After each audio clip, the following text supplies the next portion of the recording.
It is evident that alcohol consumption has become a generally accepted means of social enjoyment, and this is particularly true of Western societies, where drinking on the weekends with friends has become a standard activity. Different types of alcohol and varieties of alcohol brands are advertised with the aim of selling consumers the promise of fun, excitement, and relaxation. For many, alcohol presents an opportunity to escape from reality, from the discomfort or discontentment that they feel within themselves. From this, a dependency on alcohol can easily become created. In spite of this, we all know the damaging physical and psychological consequences of alcohol.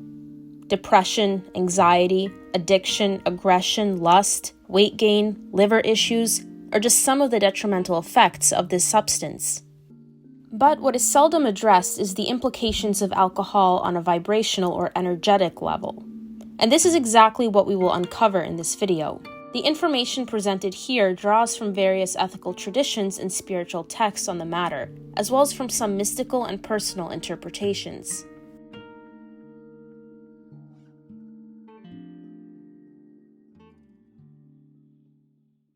Many religious and spiritual traditions discuss the subject of alcohol, with some strictly prohibiting its consumption, as seen in Islam and Buddhism.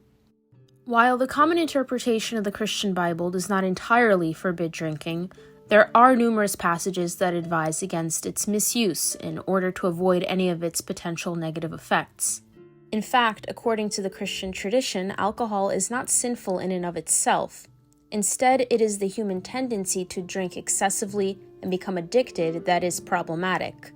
Because drinking in moderation can quickly turn into an addiction for people, perhaps some Christians can construe passages that caution against alcohol as a justification to abandon it completely. In Islam, several verses of the Quran explicitly indicate the need for believers to not only completely refrain from drinking alcohol, but also to remove themselves from any association with it. Similarly, in the Buddhist practice, followers are strongly encouraged to avoid any intoxicants, which can easily lure an individual to excess and carelessness.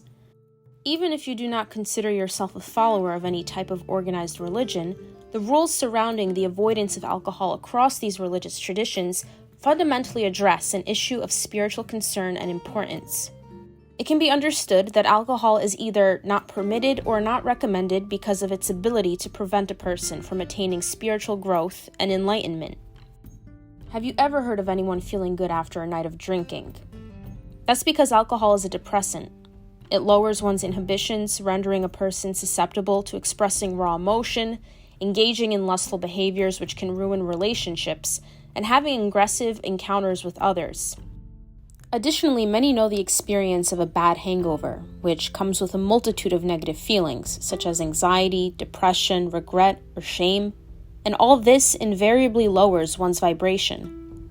To note, vibration is defined as your state of being, comprised of your emotions and thoughts, and relates to the quality of your energy. From a state of lower vibrations, one's judgment is clouded and clarity of thought is compromised. The more one has to drink, the more gradually he or she is slipping into a state of unconsciousness or unawareness. I can speak from experience that drinking alcohol has not always been an enjoyable activity, even if I did not drink as much. Throughout college, drinking has been a part of my social interactions with friends. But as I grew spiritually, my body became increasingly more sensitive to the extent that even one sip can alter the way I feel. Now, when I do go out, I choose not to drink anymore. From a spiritual perspective, many mystics would agree that it is perhaps best to avoid alcohol as you're in the process of spiritually awakening. Drinking alcohol is merely a distraction and a temporary relief from the insecurity people already feel, furthering them into a deeper state of unconsciousness and amplifying their negative thought patterns and emotions. This is because there are already many reasons why people are in a state of unconsciousness. The philosopher Plato said, "There is truth in wine," but in fact it is clear that alcohol only accentuates the primal side of humans, as opposed to revealing any truth about who they really are. On the contrary, for the person who is spiritually awakening, alcohol conceals the realization of the transcendent dimension of their being, or the essence of who they are. This deters the pursuit of enlightenment, which is essentially about connecting with the higher awareness that is within us. The spiritual leader and teacher, Osho, has reinforced this point about alcohol. According to him, the person who is interested in alcohol must be living in misery, in a kind of suffering. That's why he wants somehow to forget it all. Alcohol is nothing but a chemical strategy to forget your miseries, anxieties, your problems, to forget yourself. In other words, consuming alcohol is often an egoic activity, meaning that people drink in order to forget their burdens, at least temporarily. But just as it can briefly release people from their misery, it can also help them forget the essence of inner happiness within.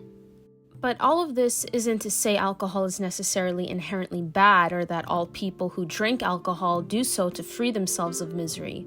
Enlightened spiritualists such as Osho and Eckhart Tolle, for instance, believe that people who have already awakened have already achieved a high level of awareness and are no longer burdened by their thoughts, anxieties, fears, and insecurities, to some extent are able to consume alcohol without being negatively affected by it, since they are able to mindfully interact with the substance. Alcohol no longer becomes a means to find relief because the awakened person's state of happiness is no longer dependent upon anything or anyone.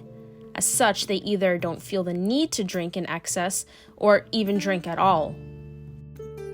Jesus is an example of this. It is apparent that he did occasionally drink wine, but he was already enlightened and highly conscious that drinking from time to time was not a hindrance or a harm to him. With all this said, it is important to note that there isn't a one-size-fits-all approach to one's relationship with alcohol. Sure, your body, wallet, and mind could certainly benefit from avoiding it, but this is not to say that those who enjoy a drink on occasion should be subjected to judgment.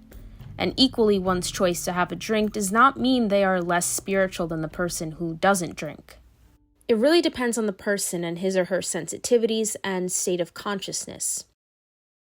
Speaking from my own experience as I advanced on my spiritual awakening journey, my body naturally started to reject alcohol, among other things.